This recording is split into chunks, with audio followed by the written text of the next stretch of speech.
level of well-being. The fact is that there has been an enormous increase in equality in the United States, primarily as a result of free market capitalism.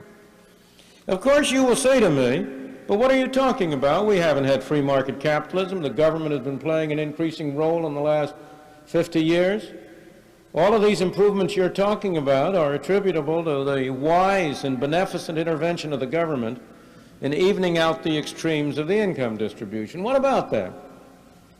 Well, I believe the situation is exactly the opposite, that government intervention has been a major source of inequality at both ends of the income scale. If I ask today, what are the major sources of poverty for the disadvantaged in this country? If you examine that question, you will find that the major sources, the major creator of poverty has been the U.S. government and local governments. If I take the class that is most noted, that we are likely to talk about, in what respect are the poor in the center ghettos of our big cities most disadvantaged? In what respect are the poor blacks worst off? There is no doubt what the answer is. The respect they are most disadvantaged is in the kind of schooling they can get. Why? Because the schools are run by the government. First of all, we give them a whammy in not letting them get decent training to have skills to work, and then we say, you don't have good skills, you aren't worth much in the marketplace. We want to make sure you are really not getting jobs, and so we will impose a minimum wage rate that will make sure that you're not worth anybody's while to hire. The minimum wage rate is the most anti-Negro law on the books of the United States, in my opinion, because it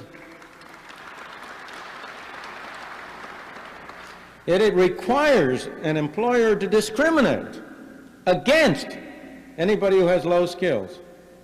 So our government schools give them low skills, and our government minimum wage laws deny them a job to get on-the-job training.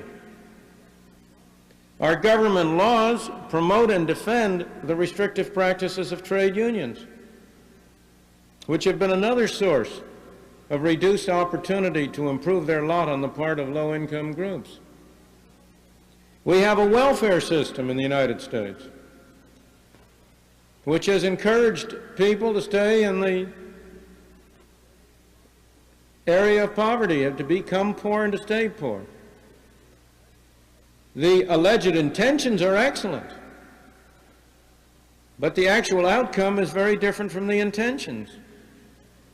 So on the one end, governmental programs, many enacted in the name of helping the poor, have in fact been a source of poverty for the disadvantaged. At the other end, a major source of great wealth has been special government privilege. You know, if you will pardon me for touching on high and mighty subjects, there was a president of the United States who was able to retire after the end of his term to a very high income level on the basis of a family fortune founded upon the possession of a number of TV licenses. There have been very few, it's not an accident that some of the great fortunes in this country in the past 30 or 40 years have been made either in the radio and television field or in the field of oil, because those are both areas in which the government has been granting special privilege, in the one case in the form of licenses for TV and radio stations given without charge, in the other case in the early days in the form of percentage depletion, of state pro-rationing boards, of oil import quotas, more recently in the form of entitlements, subsidies for the import of oil, and so on. If we look beyond the United States, if you go to the poorer countries of the world, to the underdeveloped countries, fortunes in those underdeveloped countries in the past decades have been primarily made through having import permits from the government, government privilege.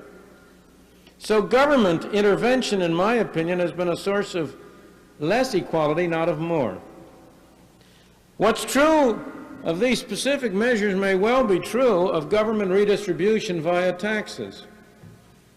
It may well be true of what we call, erroneously, our progressive income tax system. It's a system which has highly graduated rates, but which is full of special provisions so that people who are otherwise in the same position may pay vastly different taxes. It's a source of inequality and not of equality. In general, our government policies for redistribution via taxes bring back to mind the wonderful comment a century ago by William Graham Sumner in his essay on the Forgotten Man. Do you remember his comment about the society in which A and B get together to decide what C shall do for D? That's what happens here. A and B get together and decide what C, the taxpayer, the forgotten man in Sumner's account, shall do for D, the recipient. Except, you know, somehow a little bit of that money seems to slip off on A and B on the way. Most government measures that have been enacted in the name of equality, in fact, end up benefiting people like you and me in the middle and upper income classes. We are the A's and B's who try to impose on the C's burdens to help the D's, but we get our share in the way. I believe along these lines that if one goes through the discussion of egalitarianism and equality of outcome, the conclusion you come to, or that I come to, is the importance of distinguishing between two very different things. One is for 90% of us to decide that we are willing to tax ourselves to help the unfortunate 10%, to relieve distress and assure that nobody is in misery. That's one thing.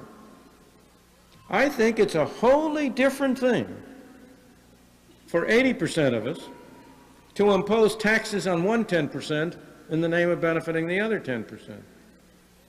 I think it's a wholly different thing for any majority of us to redistribute income between one group and another, not to relieve misery, not to finance necessary projects, but simply because, as many of the proponents of equality will say, they find inequality unlovely.